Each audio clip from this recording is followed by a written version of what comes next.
안녕하세요. 시내가 책방입니다. 저는 책방지기 한 걸음씩입니다. 오늘은 새 책 로자리아 버터필드의 뜻밖의 사랑을 들고 왔습니다. 하나님을 부정한 레즈비언 영문학자에서 그리스도인으로 한 남자의 아내로 변화된 개인적 삶의 고백을 넘어 하나님의 관점 안에서 성 전체성을 바라보며 동성애에 대해 그리스도인이 취해야 할 자세를 전합니다. 더불어 죄를 대하는 바른 태도와 그리스도와의 연합으로 이끄는 회개에 대해 깊이 있게 다룬 책입니다.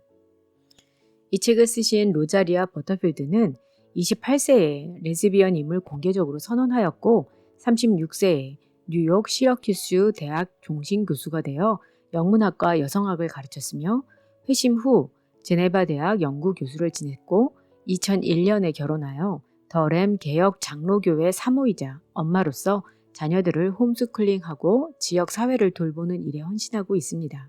첫 책 뜻밖의 회심이 큰 반향을 일으킨 후 여러 교회와 대학의 요청을 받아 활발한 강연 활동을 벌이고 있으며 성 정체성을 넘어 죄와 회개, 하나님의 관점과 그리스도인의 바람직한 태도 등 강연의 핵심을 담아 두 번째 책을 집필했습니다. 목차를 보면요. 1장 회심, 새로운 정체성의 불꽃, 2장 정체성, 그리스도 안에서의 연합의 불길, 3장 회개, 하나님께 이르는 문지방, 수치와 유혹과 죄에 대한 해답, 4장 성적 지향, 19세기에 범한 프로이트의 실수, 5장 자기 표상, 게이가 된다는 것은 무슨 뜻인가, 6장 갈등, 자매들이 의견을 달리할 때, 7장 공동체, 세상에 그리스도를 나타내는 곳, 후기, 결혼, 사역, 자녀로 되어 있습니다. 오늘은 로자리아 버터필드가 회심한 구체적인 내용에 대해서 알아보도록 하겠습니다. 로자리아는 어린 시절을 정상적으로 보냈습니다. 가톨릭 가정에서 자랐고 주로 개방적인 가톨릭 학교들을 다녔습니다.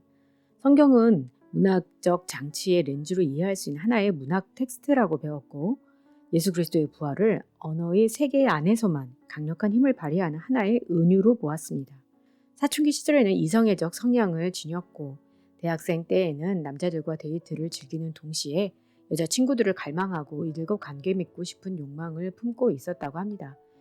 이런 반복되는 레즈비언 감수성은 안에 뿌리를 내리고 자라났고 여성들과 어울리는 것을 더 좋아하게 되었고 20대 후반이 되자 페미니스트 철학과 LGBT를 지지하는 정치적 입장에 힘입어 동성과의 교제를 선호하는 성향이 동성애로 탈바꿈했다고 합니다. 레즈비언 정체성과 LGBT 공동체에 대한 사랑은 레즈비언 성생활과 함께 발달했고 삶은 마침내 하나로 통합되어 상당한 의미를 지니게 되었다고 합니다. 로자리에게 레즈비언 생활은 정상으로 보였었는데요. 그 삶이 진보되고 선택된 걸로 생각했고 레즈비언주의가 더 깨끗하고 더 도덕적인 성행위인 것처럼 느꼈다고 합니다. 항상 비대칭보다 대칭을 선호하는 사람으로서 진정한 자아를 찾았다고 믿었습니다. 하나님에 대한 신앙은 미신에 불과하며 지적으로 지지할 수 없는 것이라고 믿게 되었습니다.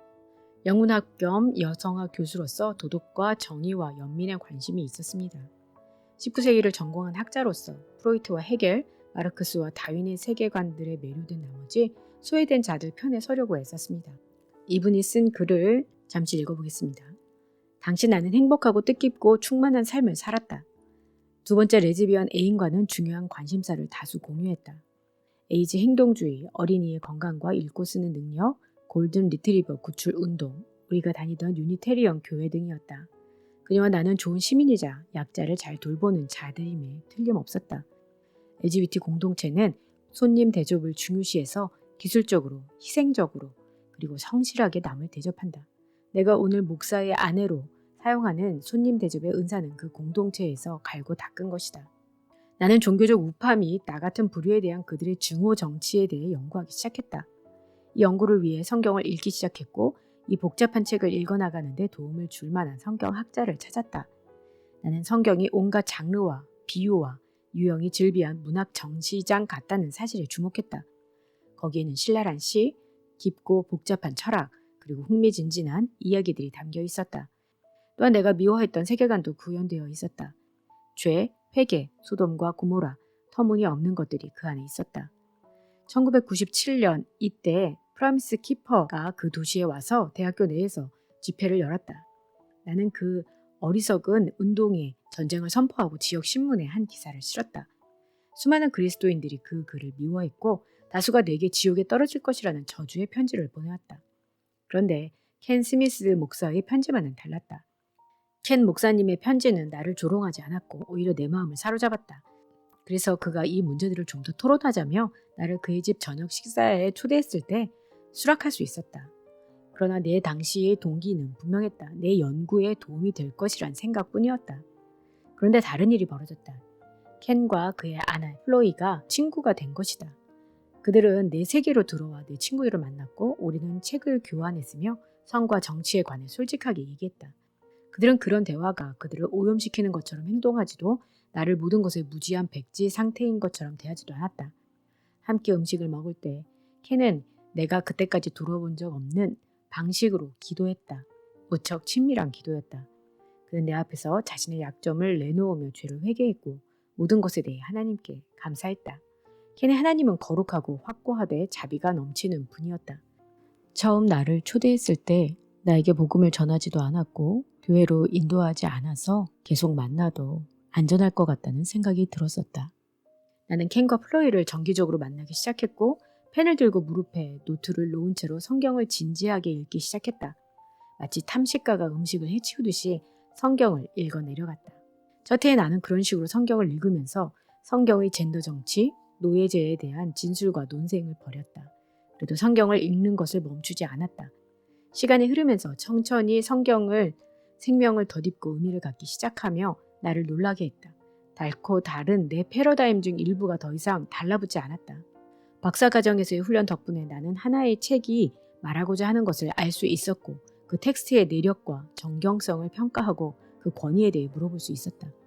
하나님은 내 생에 가장 중요한 책을 공부하는데 이 촌스러운 기술을 사용하신 셈이다. 성경은 미처 발굴되지 않은 텍스트였고 이 책은 나를 격려하는 동시에 화나게 했다.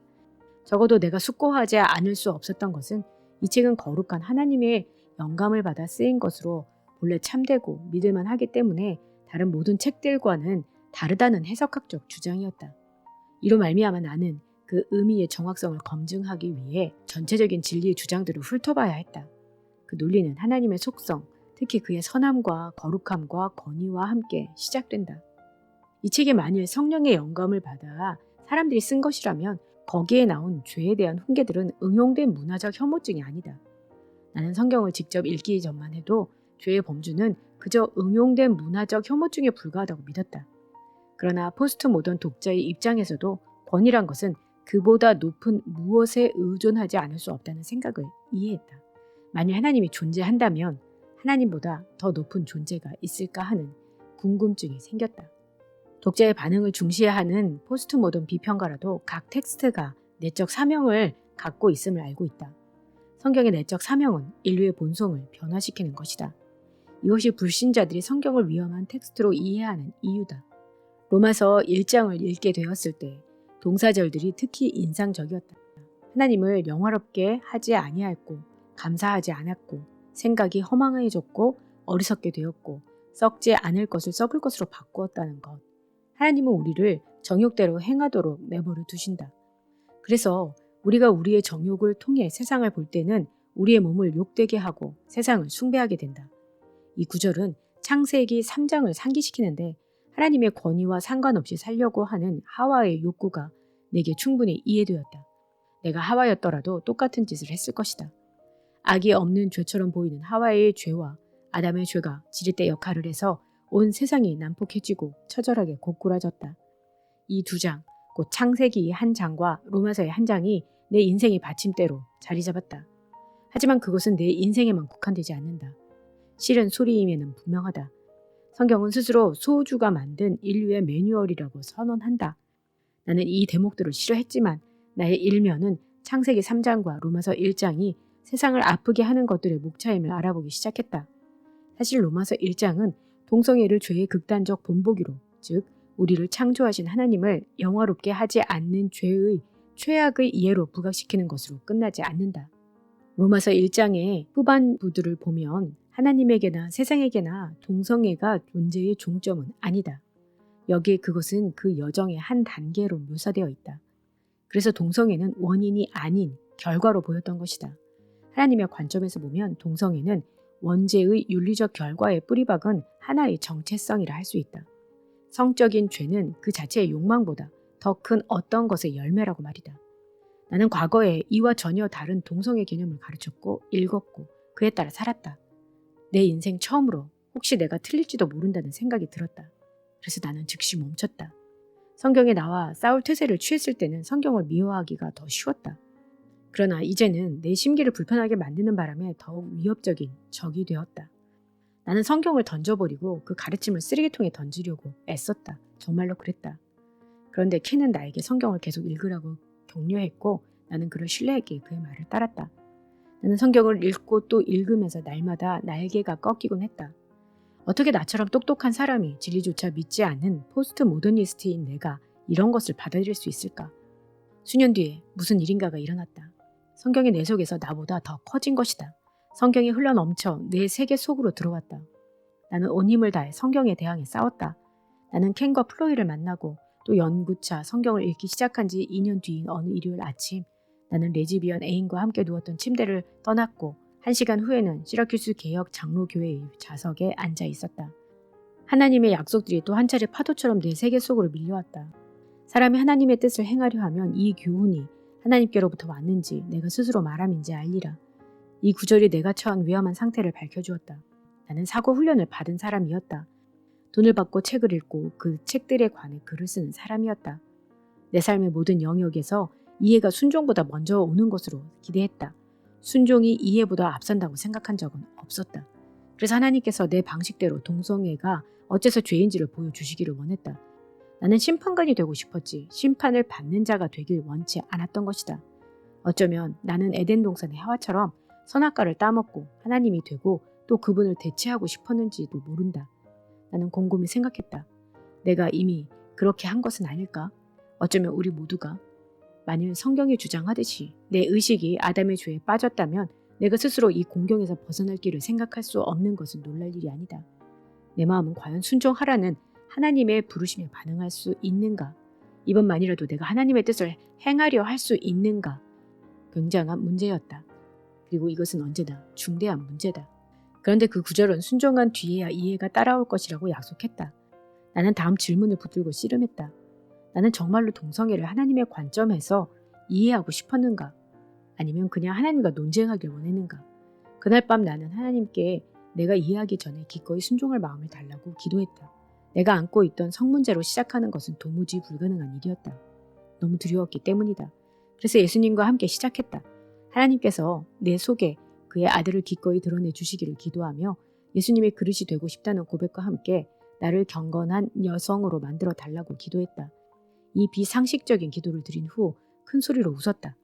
그리고 내 죄를 근본적으로 회개할 믿음을 달라고 기도했다. 내 죄의 뿌리는 도대체 무엇인가? 전혀 죄로 느끼지 않은 문제, 남에게 피해를 주지 않는 정상적인 삶으로 생각하는 문제를 어떻게 회개할 수 있을까? 나는 어떻게 이 자리까지 왔는가? 성적 전체성의 죄의 뿌리는 무엇인가? 레즈비언이 된다는 것은 단지 내가 원하는 섹스 유형을 묘사하는 것이 아니었다. 그것은 감정과 인식, 성품, 감수성 등 온갖 것을 다 포함했고 내가 맺는 비성적인 친구 관계의 깊이와 여성들과 함께 세우기 원했던 통합 공동체의 모습도 반영했다. 또한 내가 어떤 교수인지와 내가 했던 강의, 읽은 책들, 지도했던 논문들도 반영했다. 나는 그 안에 흠뻑 젖어 있었다. 나는 정서적으로 혼란스러웠다. 성경에 따르면 내가 공동체라 불렀던 것을 하나님은 우상 숭배라고 부르셨기 때문이다. 나는 어찌할 바를 몰라 주님께 이런저런 것을 가르쳐달라고 요청하고 주님께 내 삶을 그분의 관점으로 보게 해달라고 기도했다. 그 순간 집안을 돌아보니 자만을 표명하는 프라이드 포스터들, 티셔츠, 커피잔들이 상당수 시선에 들어왔다. 나는 자만이 가장 친구가 되어 있었던 것이다. LGBT 세계에서는 자만을 건강한 자존심으로 정의했다. 그러나 무언가 조금씩 거기에 금을 내기 시작했고 나는 감히 이런 질문을 던졌다. 내가 호랑이를 길들이고 있진 않은가? 만약 게이 프라이드가 없다면 나는 과연 어디에 있을까? LGBT 공동체에서 자만의 반대는 자기 혐오이다. 그러나 성경에서는 자만의 반대가 믿음이다. 그렇다면 자만이 나를 믿음으로 나아가지 못하게 막는 걸림돌이었는가? 아니면 나로 하여금 자기 혐오를 품지 못하게 하는 것이었는가? 바로 그때 어떤 의문이 슬그머니 마음속으로 들어왔다. 혹시 정욕이 사랑을 왜곡하듯이 자만이 자존감을 왜곡하는 것은 아닐까? 나는 누구의 사전을 의뢰했던가? 창설을 도왔던 LGBT 공동체의 사전인가? 아니면 나를 창조하신 하나님을 반영하는 사전인가? 그 의문을 말로 표현하자마자 나는 자만의 죄를 깨닫게 되었다. 자만이야말로 내 몰락의 원인이었다. 나는 하나님께 내가 자만을 근본적으로 회개할 수 있도록 자비를 베풀어 달라고 기도했다. 이튿날 거울 속 나는 그전과 달라진 것 없는 똑같은 모습이었다. 그러나 성령의 거울을 들여다보았을 때 내게는 이런 의문이 생겼다. 나는 누구인가? 무신론자인가? 레즈비언인가? 나는 어떤 범주를 갖고 있어야 하는가? 내가 스스로 꾸며낸 이 인생은 단지 잘못된 정체성의 사례에 불과한가? 내가 당시 품고 있던 가장 강한 자의식은 레즈비언 정체성이었는데 그마저도 온갖 것들이 이어붙여 만든 것이었다. 만일 예수님이 세상을 갈기갈기 찢고 영혼과 영을 나누어 놓고 마음의 생각과 의향을 판단할 수 있다면 그분이 나의 참된 정체성에 승리하도록 만들 수 있을까? 나는 과연 누구인가? 하나님은 나를 어떤 사람이 되게 하실까? 성경은 나의 장래와 나의 소명이 언제나 하나님의 속성을 반영한다고 분명히 밝힌다. 어느 것이 더 큰가? 나의 레즈비언 정체성과 이를 부추기는 페미니스트, 포스트 모던 세계관인가? 아니면 나를 다스리신 하나님의 권위와 세계를 다스리시는 하나님의 거룩한 주권인가? 이 예수는 누구인가? 나는 그분을 알았는가? 나는 여전히 깨달음이 부족한가? 나는 그분을 신뢰할 수 있는가? 이후 어느 평범한 날 나는 예수님께 다가갔다. 예배 후 회심할 사람을 불러내는 자리에서 공개적인 선언이 아니었기에 대대적인 축하나 사전 조작은 없었다. 안개가 사라져버렸다. 성경 전체가 그 세세한 부분까지 거룩한 하나님께로 가는 열린 고속도로였다. 내 손은 스스로 만들어낸 핸들을 놓아버렸다. 나는 빈손을 들고 벌거벗은 채로 예수님께 나아갔다. 나를 받쳐줄 존엄성은 하나도 없었다. 평화와 사회 정의를 옹호하는 사람으로서 나는 내가 친절과 정직과 배려의 편에 서 있다고 생각했다. 따라서 내가 시종일관 핍박하고 있던 대상이 예수님이란 사실을 발견하는 것은 치명적이었다. 이 두 개의 세계관이 싸우고 있는 동안 켄과 플로이가 거기 있었다. 나를 가장 잘 옹호했던 아리란 교회 친구도 한동안 나를 위해 기도해왔던 교회도 거기 있었다. 결국 예수님이 승리하셨다. 그리고 나는 엉망진창이 되었다. 애완견을 제외한 모든 것을 잃어버렸다. 당신이 살아계신 하나님을 만날 때 할 일은 딱 한 가지뿐이다. 바닥에 엎드려서 당신의 죄를 회개하는 것이다. 회개는 달콤 쌉싸름한 괴로우면서도 즐거운 일이다. 회개는 회심의 연습에 불과한 것이 아니라 그리스도인의 자세이다. 그리스도인은 자기의 의지를 녹여 하나님의 뜻에 맞추는 법을 배운다. 회개는 하나님께 이르는 문지방이다. 얼음이 열을 만나면 고체 형태의 얼음은 완전히 녹아버리지 않는가? 회개는 육신의 뜻을 녹여버린다. 회개는 우리가 매일 맺는 열매이자 매시간 씻는 행위이고 매분 울리는 경종이며 하나님의 창조와 예수님의 피와 성령의 위로를 상기시키는 일이다. 회개는 하나님이 항상 옳았다는 너무나도 자명한 사실을 증명하기 때문에 그리스도인의 양심을 일깨우는 유일한 해결책이다. 성적인 죄인은 회개를 죽음과 같이 느낀다. 실제로 죽음이기 때문이다. 성적인 죄인은 당신의 옛 감정은 남을지언정 과거의 당신은 더 이상 존재하지 않는다. 죄의식은 단지 당신이 느끼는 감정 속에 있는 것이 아니라 예수가 누구인지 그분이 무슨 일을 하셨는지 안에서 더 강력하게 존재한다. 그리고 갑자기 당신 때문에 예수께서 생명과 존엄과 존경과 평안 등 모든 것을 희생하셨다는 예전에는 결코 보지 못했을 것을 보게 된다. 그분은 이런 희생을 당할 이유가 조금도 없었다. 하지만 그분은 이 운명을 받아들이는 것 이상의 일을 하셨다.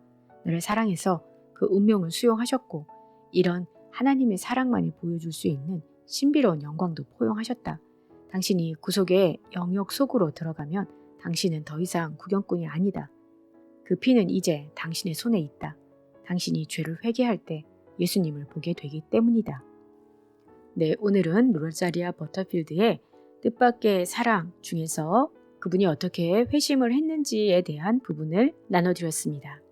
다음 시간에는 유혹과 죄, 성적 지향에 대해서 정리해드리도록 하겠습니다. 그럼 다음 시간에 뵐게요. 안녕히 계세요.